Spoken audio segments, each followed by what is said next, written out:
Huzur, his question is why Ahmadis do not say their prayers behind other non-Ahmadi Imams? It's very simple. I have repeatedly answered this question.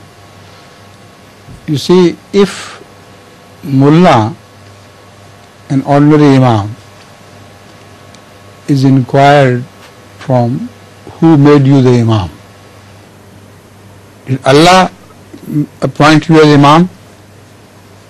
He would say, no, people have made me Imam.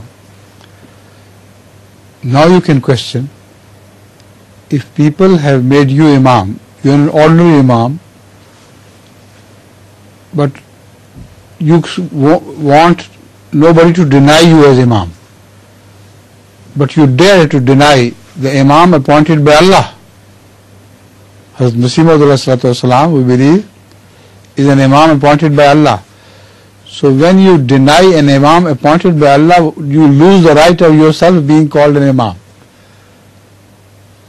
So it is to say prayer not only for Ahmadis, for anybody behind you is haram in the sight of Allah.